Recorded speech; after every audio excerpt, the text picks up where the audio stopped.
Hi everyone. You know how Glenn Greenwald says you can tell that Russiagate is bullshit and the media are pushing this bullshit because all of their mistakes all go one way? You've heard him say that. I've mentioned it many times. Well, one of my supporters, Rush Jackson, he's written a thread on it, on mistakes going one way, and it's with the BBC. And it's with their mistakes that they've made this year with regards to Labour and all the mistakes that they have accidentally made that has harmed Labour's chances in the general election, which they ended up losing. So I'm just going to read this out because it's a great thread. Russ has done a brilliant job on it. He says this: for all those denying any BBC bias on BBC News and BBC Politics shows, here's some of the formal corrections and clarifications to mistakes made by the BBC in 2019, which all completely coincidentally helped the Tories by damaging UK Labour's reputation.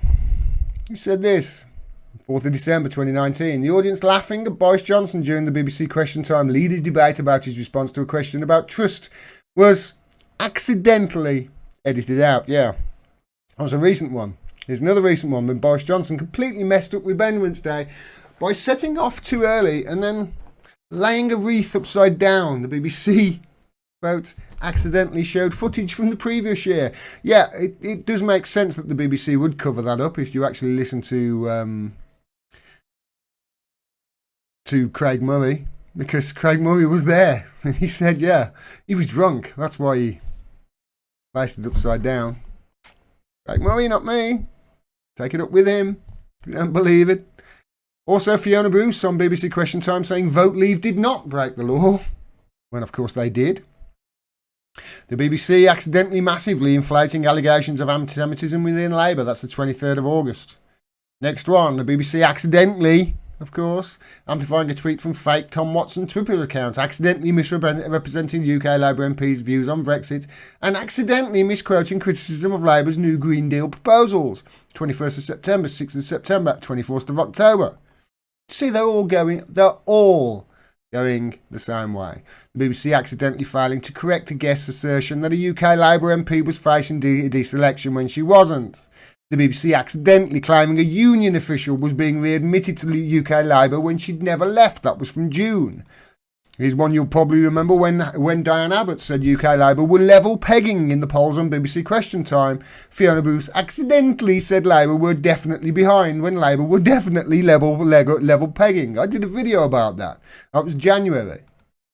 When criticising UK Labour's race and faith manifesto, the BBC's Victoria Derbyshire accidentally said there was no mention of Islam when it made explicit mentions of both Muslims and Islamophobia. That's 5th of December. On the relentless and disproportionate attention BBC Politics gives to UK Labour and anti-Semitism compared to other parties is retweeted. The BBC gives vastly disproportionate airtime to the serious issue of anti-Semitism. I've pointed this out before.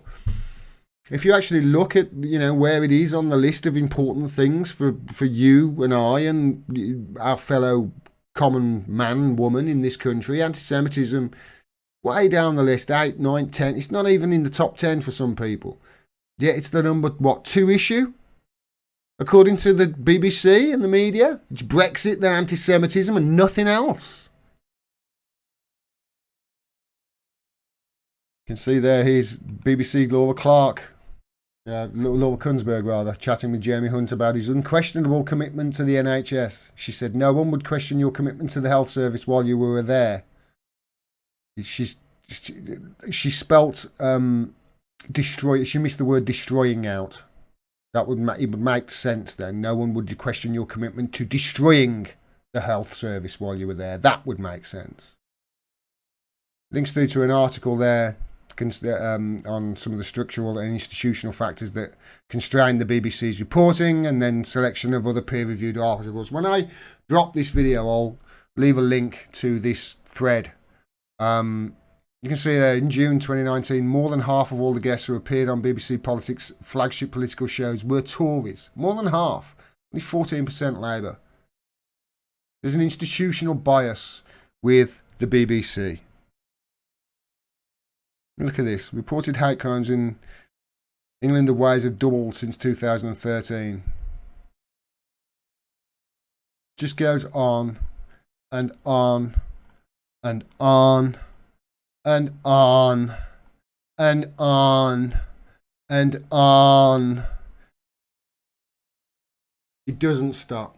And that's just on the BBC's false, falsehoods and misreporting on Labour, or skewed away from Labour and towards obviously helping the Tories. And don't even let me get started on the Julian Assange thing. Too late. I've mentioned it. I've got to start. This is Emmy Butlin's site. This is one of the sites that she works with. This is wiseupaction.info.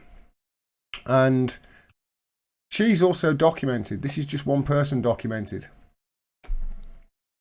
all the falsehoods that the BBC have printed when covering the Julian Assange case in 2019.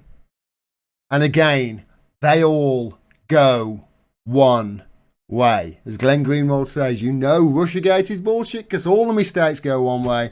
And it's the same with their coverage on Julian Assange as well. You know that they're covering up for serious crimes here. Human rights violations. This is Emmy Butlin. I'm going to read this little article that she's done here because it's fantastic and it highlights just how one person can really make a difference. In the many years that it has covered the Julian Assange case, she says, the BBC has exhibited bias when covering events. For example, the 2016 Newsnight interview of James O'Brien with Professor Roland Adjovi of UNWGAD, when the United Nations body published its legal opinion that Julian Assange has been arbitrarily detained, was clearly adversarial and misleading. The BBC also actively participated in creating a cultural bias against him by commissioning a comedy series ridiculing him in 2014 called Asylum, whose writer had advocated for his death. At the time, he had entered the Ecuadorian embassy. In 2013, another BBC serialised programme, quote, By Any Means, again created cultural bias against him by reconstructing real-life events and situations facing the WikiLeaks publisher, but attributed to a fictional character of a wealthy, corrupt businessman. Transgressions include blatant use of fake news when it suits the creation of a negative narrative, like in 2018, using a quote from a Twitter parody account to claim he does not shower. I did a video about that. I had to retract that story. You can follow the hyperlinks for details of my complaints. In most cases, the BBC could dismiss them. Yeah, Emmy Butlin actually sends complaints into the BBC on them. She's done great work on it. The response to my 2018 complaint about BBC Newsnight's Sweeney given Assange special despite BBC Newsnight Sweeney given Assange special despite malicious tweets was typical of the style of the dismissal. Yeah. I've forgotten his name now. Sweeney. He was the guy who, in that documentary, I did a video about it.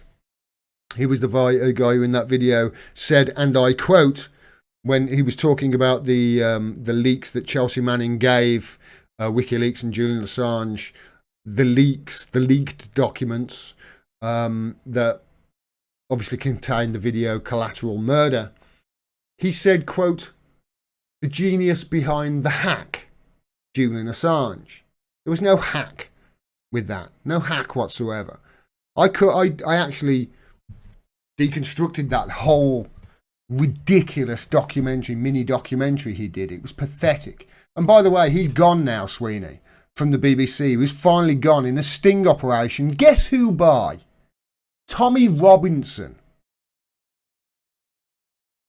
Their reporters suck so badly they get stuffed in by Tommy Robinson when they're trying to screw him. I digress. Said, quote, please rest assured that all staff working for BBC News, they're clearly entitled to hold personal views, are acutely aware of their views, should never in any way influence their work for the BBC. Really? Sweeney was absolutely vile towards Assange on Twitter, not long before that mini documentary aired, I remember. She links through there to my video about that. It's fake news about him. On some occasions, my complaint. Actually, I'm going to skip this and just run down to these where she's actually documented the errors that the BBC have made. She said, so when Julian Assange was arrested, I scoured the BBC News website for misreporting, and since I knew from past experience I had to focus only on the most blatant misreporting, I focused on the well-documented myth of, quote, Julian Assange faces charges in Sweden, or he denies the charges, or the charges were dropped. 4 complaints she made just on that, just on them reporting charges. When, as I've said over and over and over and over again, there were no charges. There never have been charges in Sweden. Emmy says they were all corrected after several weeks and I received both acknowledgement and a reply to inform me of the changes. The correction notes were placed in 3 articles only after I sent a second complaint for one of the articles to inform the BBC that their inaccuracy had been referenced as a fact in an article in the New Statesman via a hyperlink with the words, for instance, what about the rape charges against Assange? You see what I mean here? A hyperlink, that really does, that's Google searches, that really messes about with the Google algorithm.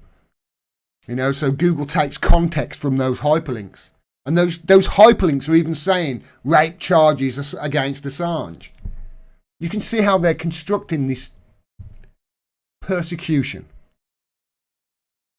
These are not the only BBC inaccuracies since Julian Assange's arrest. Narrowing down the complaint to a single issue, the result is indicative of how this particular misinformation persists at the state broadcaster. This is just the one thing that she's highlighted here.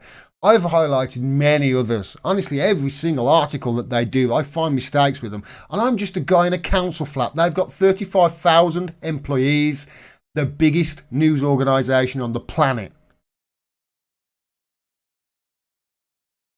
She says further recent articles that make exactly the same error appear on April the 12th, the 13th, May the 1st and the 20th, and this is only what I have been able to identify without looking at radio and TV broadcasts. Of course, this is just on their website. This is without all the times it's gone out on BBC World Service or BBC Radio 5 Live or Radio 4 or Radio 2 or Radio 3 or etc. Like I said, 35,000 employees around the world. Biggest propaganda construct on the planet. These lies travel fast. And they are lies. Because if they were mistakes, why is it always in one way, BBC? Huh? Considering this type of error goes back to 2010, the BBC can boast of 9 years creating a bias via misreporting the allegations against Julian Assange's charges. I think this is a sinister error. How many other errors exist? Exactly. Well done, Emmy. But let's remain positive in this journey. Here is some practical advice. Whoever wishes to correct the record in the Julian Assange story, best break down their complaint to the smallest, most clear misinformation point of an article. It's just a single word, get it right, get the most up-to-date source for reference to back up your point and go for it. The complaint systems await and the IPSO too for escalating the issue when your complaint is being ignored. Pick your battles and win. Great advice by Emily Butlin. I thoroughly back up what she's saying there. If you find them, if you find mistakes, go looking for them. If you haven't found them, go looking for them. I do. It's great. You don't have to look very hard. You find them all the time. They're useless at covering their tracks. Complain about it. Makes a difference. Documenting the fact that, you know what, their mistakes always go one way.